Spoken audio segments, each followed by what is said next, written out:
you guys, it's Nassim here. Now, the iPhone 14 Plus is a very interesting phone for many reasons, but the most interesting thing that stuck out to me was the fact that it has a 60Hz display while still costing over $1,000, which is insanely disappointing. And also the fact that there's no new features. You get that same boring notch, you get the same quote-unquote 20-watt fast charging, and most importantly, we're getting the exact same phone as last year, but with a bigger screen. And many of these things bother me because of that insane price and also the way that other companies have been treated by the lack of improvement, but Apple has been continuously getting away scotch-free. And you may think that I'm saying that the 14 Plus is the worst phone of the year, and that's only halfway true. First and foremost, I think that the regular iPhone 14 is the biggest cash grab that Apple has ever done, especially since they added nothing significant whatsoever. And the iPhone 14 Plus isn't a terrible phone in hindsight. You do get a bigger display without having to pay as much as the iPhone 14 Pro Max, so that's pretty much fine. And overall, just like any other iPhone, it's a pretty solid phone that won't give you that much trouble, just like the 13, the 12, etc.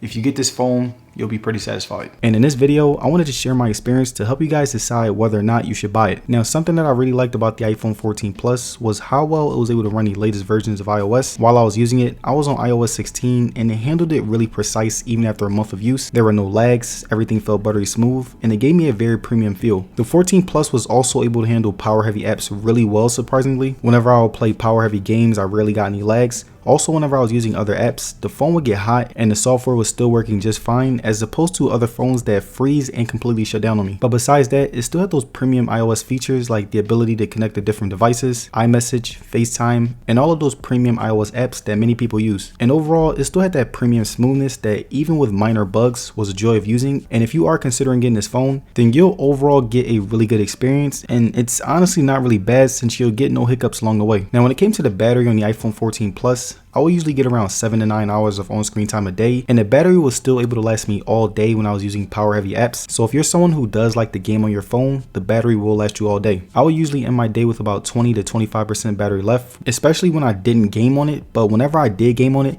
I will usually end my day with about 15%, which still was pretty good if you ask me. The charging was pretty mid if I'm being honest. Whenever I use my 20-watt quote-unquote fast charger, I will plug my phone up for a good amount of time whenever I needed juice, and I would get enough to finish strong throughout the night. And when compared to the iPhone 14 Pro Max, the battery life and charge times were pretty much the same, but the Pro Max was a little bit better. So overall, I would say that the battery on the 14 Plus was really good, and if you're someone who's looking to get it, then this phone will last you all day with no problems, even if you're a power-heavy user. Now, the iPhone 14 Plus has a 6.7-inch Super Retina XDR display that in person still has that phenomenal look that gives off a very premium feel. Something that I liked about the 14 Plus was how it felt. The smoothness was something that I noticed was still there even after 1 month of use, and scrolling through the OS felt effortless for me, and I had no lags along the way. I also really liked that it had the same size display as the 14 Pro Max, which definitely made the viewing experience much better. Whenever I would watch a video on it, I loved how I had no trouble seeing anything even if the screen was farther away, and I really appreciated how it wasn't too big, but it wasn't too small, so I really got a great viewing experience. The responsiveness was very smooth and precise. It was basically as sharp as the 13 Pro or Pro Max, which really gave it that new feeling and made me appreciate the fact that Apple had put some effort into the responsiveness. Now, the brightness was something that was really good if I'm being honest. It wasn't the greatest, but I will say that it was able to hold its own weight, and it's definitely an improvement over the iPhone 13. Now, the last thing that I liked about the iPhone 14 Plus's display was the overall viewing experience. It was really good, the resolution was sharp, the colors were very vibrant yet realistic, and the size was big enough to give me a really great experience. And to show you guys what I mean, here's an example of me playing a game and watching a video.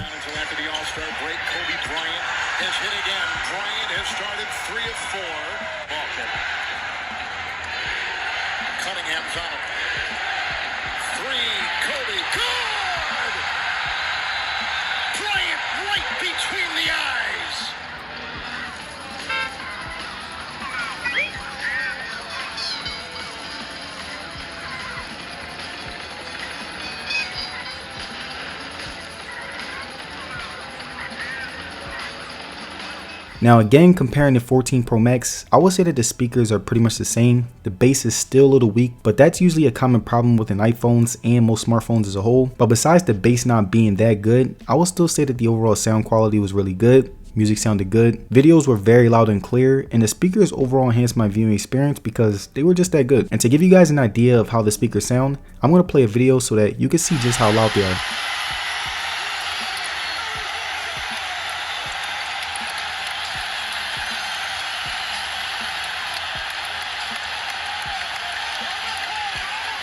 Now, just like the iPhone 14, the iPhone 14 Plus has a 212 megapixel camera system that was pretty much the same when compared to the iPhone 13. I was still able to get good photos no matter how harsh or nice the environment was. Like right here, you can see my outside daytime photos, and I would say that these were really good pictures that turned out really well. Everything was sharp, but not too sharp. It looked very realistic. The colors were accurate, and there was still yellowing, but it wasn't as much as the previous models. But again, it's still a problem. My face looked pretty color accurate. It wasn't as good as the Google Pixel, but it was still okay. And the overall vibrancy of the outside pictures were pretty great to no surprise. Now, when we look at the inside daytime photos, I would say that these were also really great. Like right here, you can see that there was no graininess no matter how dark it got. And my selfies were top notch when compared to other flagships. The quality got much better, the sharpness was still great, and the colors were very accurate, which definitely redeemed the camera. And when it came to video quality, the 14 Plus had one of the best to offer. So I'm going to give you guys an example, and here's a video of it.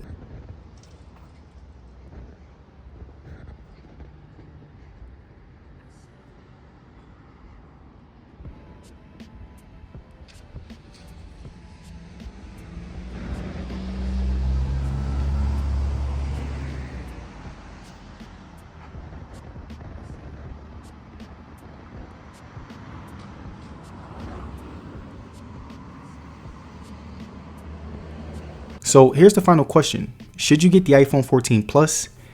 Well, if I'm being honest, I would say no, because you can honestly look online and get an iPhone 13 Pro Max, which is a much better phone for around the same price. And again, this is a major cash grab. It has 60 hertz. It's basically the same phone as the iPhone 13, but a little bit bigger. And again, the price just doesn't sit right with me. I'm not trashing the phone, but again, the price is a major factor in my decision. But again, it runs smooth. So if you do want a phone that's big, you don't want to spend as much money as the 14 Pro Max, then honestly, it's a pretty good phone to get. But again, I really think that your money can go to something better, if I'm being honest. And there it is, my review of the iPhone 14 Plus after over a month of use. Now, let me know down in the comments, what is your true opinion on the iPhone 14 Plus? And also, do you think it's worth it over the iPhone 13 Pro Max? Let me know. And if you guys made it to the end of this video, I would like to say thank you for sticking around. And don't forget to like the video and subscribe. It'll be very appreciated. And as far as social media, you can follow me on Twitter and Instagram. And I will see you guys on the next one. Peace.